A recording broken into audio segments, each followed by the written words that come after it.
Good afternoon, everyone. Welcome to yet another edition of continuing educational webinar series conducted by Vijaya Diagnostic Center. I thank everyone for joining us today. Myself, Dr. Kumar Chaudary. I am senior consultant and heading the Department of Biochemistry at Vijaya Diagnostic Center, Hyderabad. Today, we are presenting screening markers in first trimester to be presented by Dr. M. Sujana Reddy. The maternal screening markers during the first and second trimester of pregnancy are useful for screen for fetal defect as well as fetal defect for some aneuploidies as well as for also for the preeclampsia in mother. In first trimester, screen also for preeclampsia in mother. In first trimester, screen like double marker test and extended double marker test as well as for the preeclampsia screening. These are very much useful to detect the occurrence or aneuploidy in case of fetal in the later stage and can act accordingly at the earliest. So our presenter today is Dr. M. Sujana Reddy, who is consultant biochemist at Vijaya Center, Himayatnagar, Hyderabad. And she has completed her MD in biochemistry in 2019 from Kaminiani Institute of Medical Sciences, Narkatpally. And she has 4 years of experience post-graduation. So if you have any questions during this presentation, please type them in the question box in the control panel and I shall bring them up after the presentation. Now, without any further ado, I shall turn over the time to Dr. Sujana Reddy. Over to Dr. Sujana Reddy, please. Thank you, sir. Good afternoon, one and all. I am Dr. Sujana. So, today's webinar topic is serum screening in first trimester. I'll be sharing my slides now.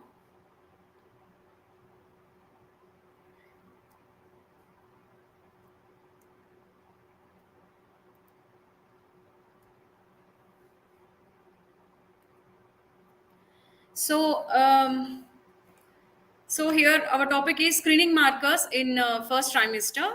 So the contents of my presentation include introduction to the topic, first trimester maternal serum screening for fetal anomalies and preeclampsia, the maternal markers which help us do this, and the test panels which are being offered at our laboratory, and what is the exact role of our laboratory, and finally the take home message.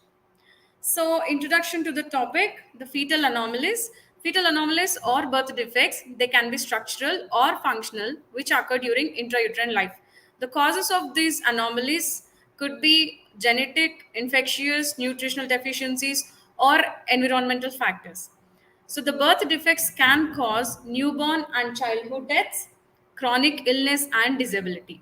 So the prevalence in India is 6 to 7%, and the recent studies shows that there are nearly 6 million Indians living with impairments arised at birth. So we are in need of these screening markers in order to avoid these kind of impairments in the newborns. Though it is often difficult to identify the exact cause of birth defect, many of them can be prevented by maternal serum screening. Here comes the maternal serum screening. Next, we talk about preeclampsia. Preeclampsia is a multi-system disorder. It affects 2 to 5% of pregnant women, and which is this preeclampsia is one of the leading causes of maternal and perinatal morbidity and mortality. Women in low-resource countries are more at risk. This preeclampsia is characterized by high blood pressure, that is BP of more than or equal to 140 by 90, where that is one criteria, or the SBP, that is systolic blood pressure, which rises by 30 mmHg or more from the difference between two readings of blood pressure. Even if it is less than 140, if there is a difference of 30 mmHg between two readings which are 4 hours apart between two readings of BP, then high blood pressure can be considered in these patients. Should I answer? Okay, just give me a second.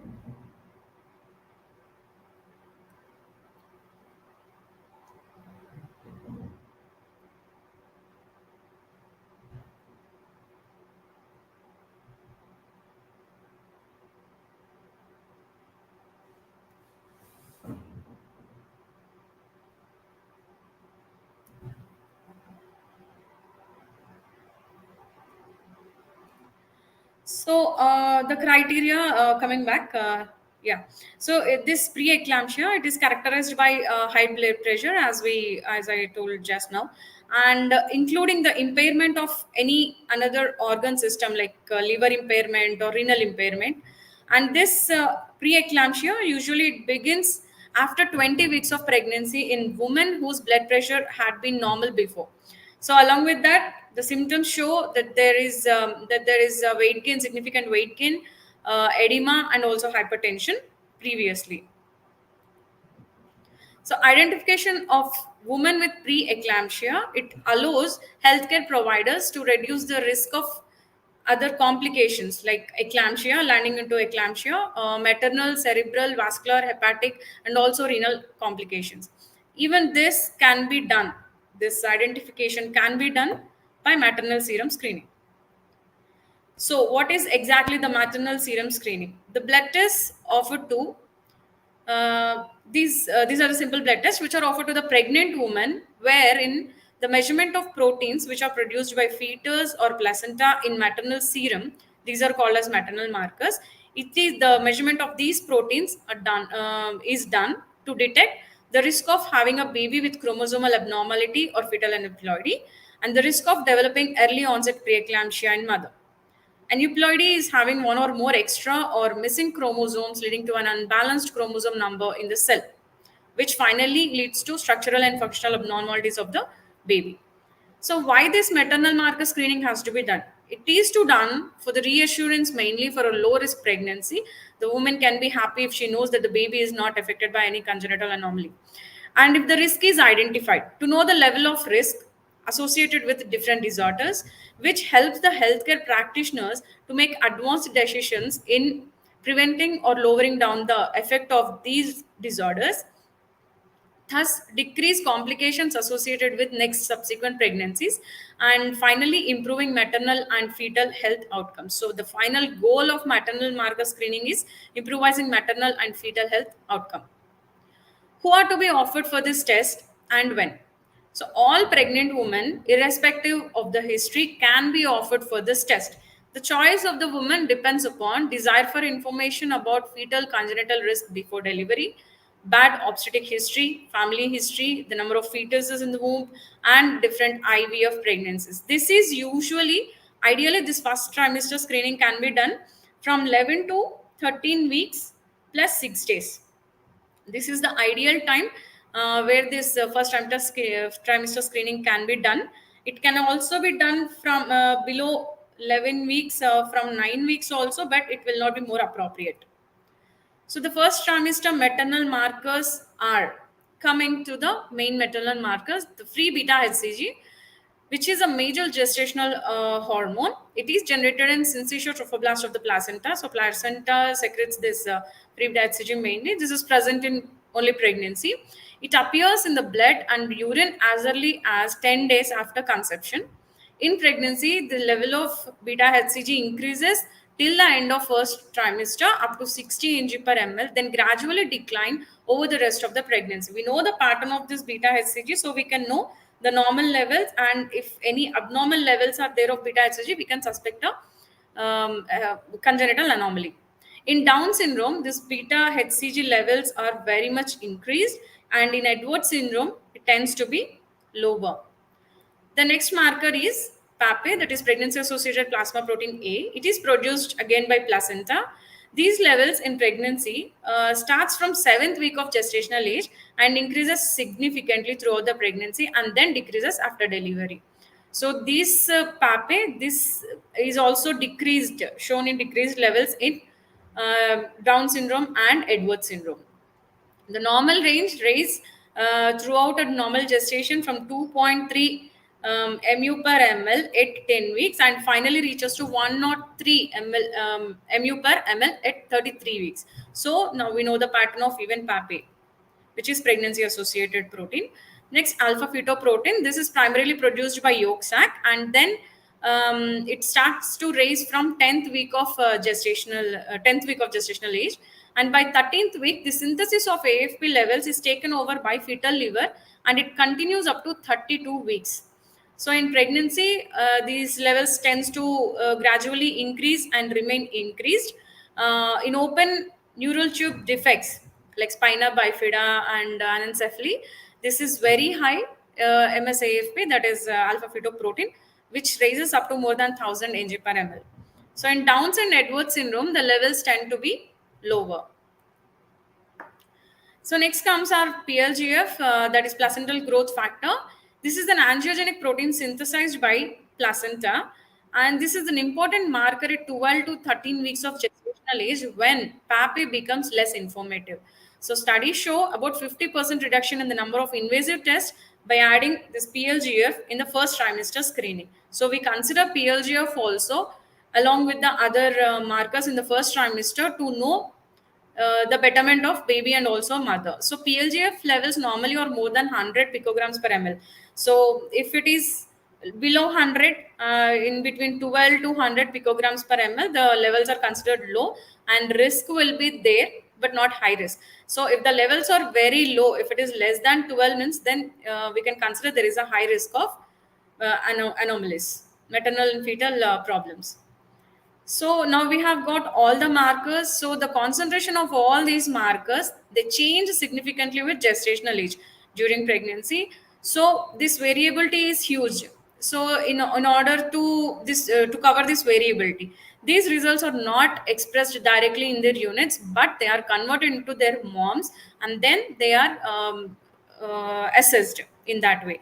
So what is moms? That is multiple of medians. The multiple of median is the ratio between the patient result and the median result which we got for that appropriate gestational age of fetus. So it is compared and the final mom is generated from the patient result and median result. Then the obtained mom is considered, based on which we will take the decisions of we will decide whether the risk is there or not, and they will then we will take the proper decision what to do with the pregnancy. So this first trimester maternal screening markers, we got their moms also. Now we have the marks, moms. So what these markers will identify? These markers can identify trisomy 21, that is Down syndrome, where baby is born, baby is there with an extra copy of chromosome 21. It is an autosomal chromosomal aneuploidy, which causes both mental and physical challenges for the baby. So Down syndrome is prevalent in 1 in 700 live births, quite big. And trisomy 18, this is Edwards syndrome. This is the second common trisomy after Down syndrome. So it is more common in girls. It is seen that it is more common in girls, but the exact reason is not known. The rate of occurrence is 1 is to 3,000 conceptions and 1 is to 6,000 live births. So 50% of those diagnosed prenatally with the condition will not survive only. So they will not come to the prenatal periodontist, so then they will not survive after birth.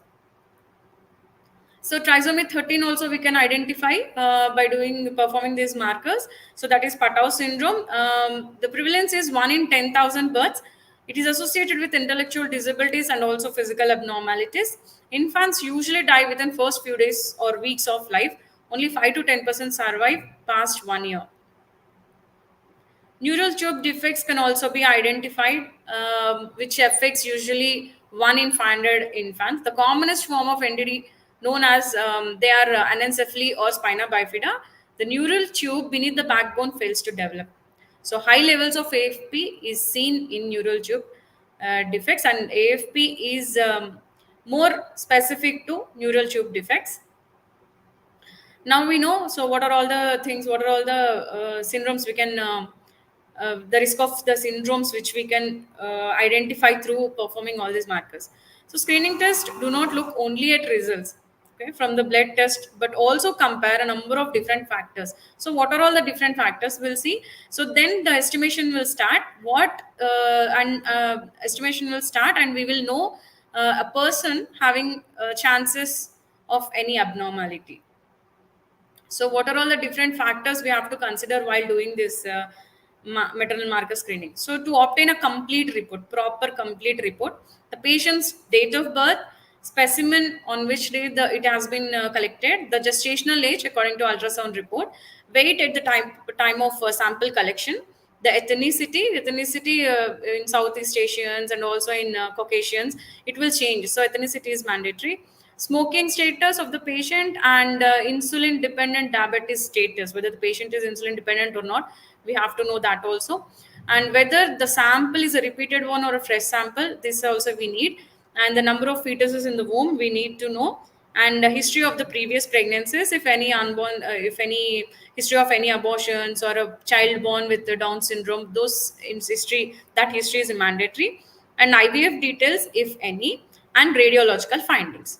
So coming to all these factors, if all these factors we have, it will be very near to accurate, we can give the report. So all these factors definitely show some effect on the result. So the radiological findings are also mandatory. Even if radiological findings are not available, there are certain markers we can perform and give the risk, but the risk detection rate will be 5 to 10% low. So for double marker test and extended double marker, these are the names of the test. We will come to know very soon.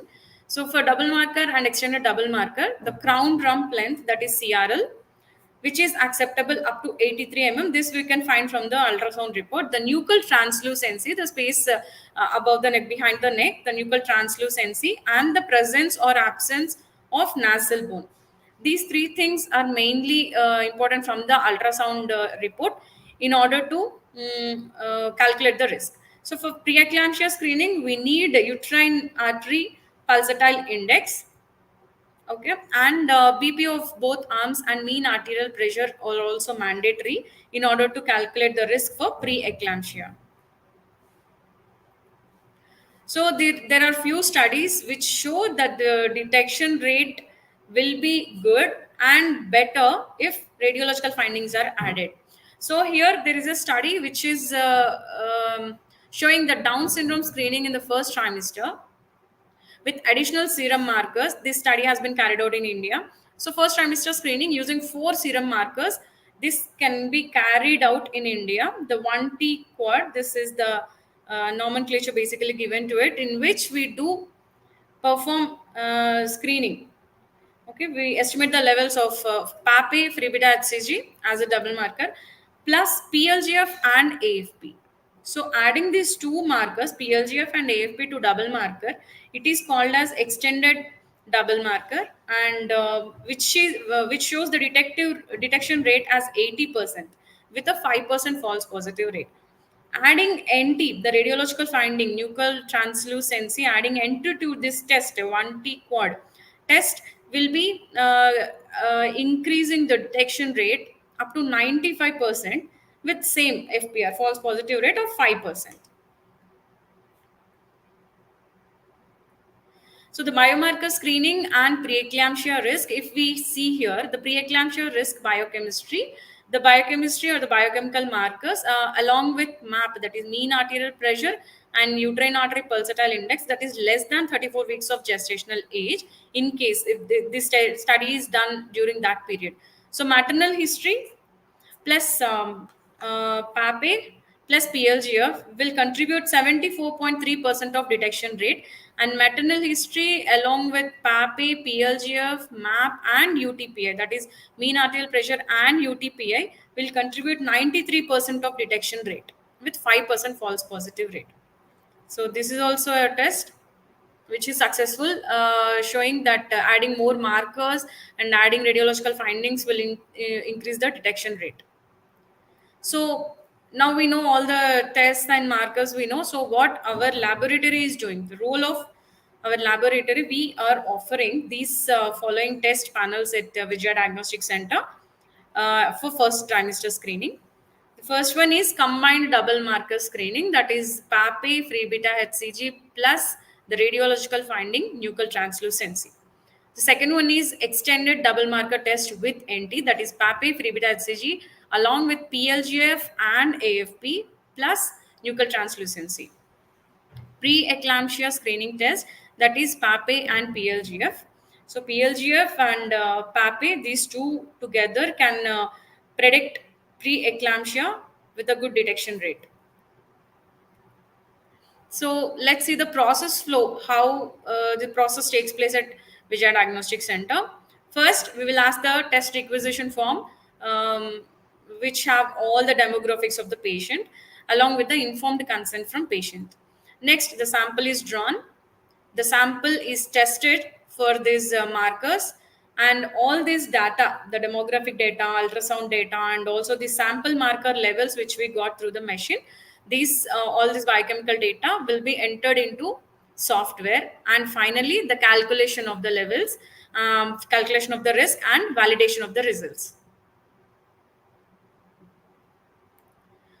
So very soon we are going to start this Fetal Medicine Foundation approved Delphia platform. We are going to use Delphia platform for maternal markers.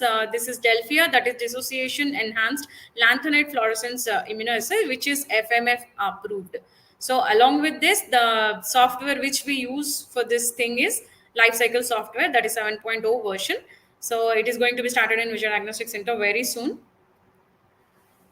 So after these results are obtained and all, now we got the risk result. Like if we don't get the risk, it's well and good. If we get the risk, it is not the final thing which we can diagnose. This is the screening test. So screening tests do not diagnose a problem. They only signal that further testing should be done. So it will half of the work will be done. So next confirmation of the diagnosis is needed, for which we will go for NIPT, that is a non-invasive prenatal testing. It is a new blood test for Down syndrome and other common aneuploidies. It shows 99.9% accuracy. So this test is able to detect small fragments DNA from the baby in mother's blood. So cell-free fetal DNA, that is CFF DNA, is separated, and then it is checked for any aneuploidies if present. So this is a confirmatory test. Hence, the 99% accuracy, this can be trusted. So all the patients cannot directly go for NIPT, and it is not ethical also, it is not fine also. So first let them go for screening test, and if anything we see in that, then we can confirm the diagnosis by NIPT. So why these screenings and what are the advantages of this screening? During first trimester, we get a lot of information earlier only, and we can always decide what we can do if there is a risk. So we will have more options, whether to continue, whether to take preventive measures for the risk not to happen, and whether to about anything. All the decisions along with the healthcare practitioner, patients should be discussed, proper counseling should be done, and many options will be there. We can opt anyone. So there will be reduced number of invasive procedures. By doing screening, we can reduce the number of invasive procedures. It identifies increased risk of adverse pregnancy outcome, which will not forward it to second trimester. So first trimester only we will know if any risk is there. So it is also good time to date pregnancy accurately. Screening tests are cheaper and easily available with good detection rate. Screening tests are quick and easy to do. There is no risk to the current pregnancy if we perform the screening test on mother, and there will be always a reassurance for low risk pregnancies that there is a healthy baby inside. So we do have limitations for even screening tests. So what are the limitations? Not all women enter prenatal care in time for screening. So they will not be coming to us for screening in time. So by the time they come, it might be late. So these tests do not diagnose a problem. The results of screening may arrive too late for CVS or early amniocentesis. And always there should be a check on false positive rate. So American College of Obstetrics and Gynecology Practice Bulletin 226, Screening for Fetal Chromosomal Abnormalities. The bulletin in 2020 October shows that aneuploidy screening or diagnostic testing should be discussed and offered to all women early in pregnancy, ideally at the first prenatal visit. So this is very, very important. First prenatal visit, the patient should be counseled and also told about all the screening tests available and options to be given. Screening is designed to access risk with as much certainty as possible. There are a variety of screening test options, as I have shown you earlier, each offering varying levels of information and accuracy. So care providers are expected to discuss not only the risk of aneuploidy, but also the benefits, risk, and limitations of available screening tests. Screening for aneuploidy should be always patient's choice. So the take-home message: screening tests do not give a definitive prenatal diagnosis, but do provide a risk or probability of a problem. As diagnostic tests tend to be more expensive and have a degree of risk, screening tests are quick and easy to do. Screening tests should be offered to all women with their consent and proper explanation. Not all birth defects can be prevented or treated, but most of them can. Risk, result, and options for pregnancy care or termination must be explained to the patient. Finally, the genetic counseling and further diagnostic tests go hand in hand. One must respect the decision of the woman always. So there ends my presentation. Thank you. And if you have any questions, please you can ask. Thank you. Thank you, sir.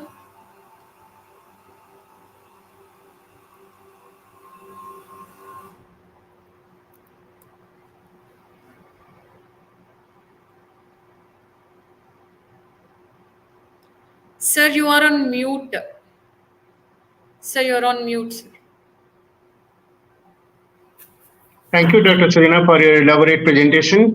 Now, here I must reiterate the fact that these discussed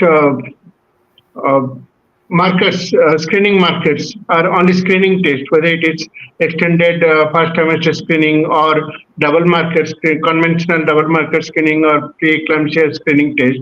These are only screening tests, and therapeutic decisions should not be taken based on the screening tests. However, it just gives an idea about low or high risk, and further decisions need to be taken based on the obstetrical history.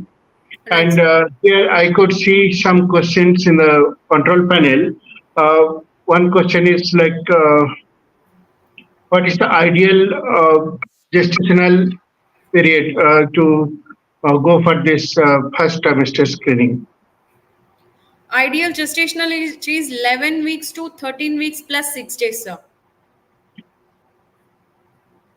Right. So it is 11 weeks to 13 weeks, 6 days. However, with a little earlier, we can go for only biochemical tests. But when it has to be combined with nuchal translucency and other ultrasound findings, it has to be from 11 weeks to 13 weeks, 6 days. Correct, sir. That will add on. That will add on the detection rate, sir. We will get more detection rates. Right. So, and another question I can see, it's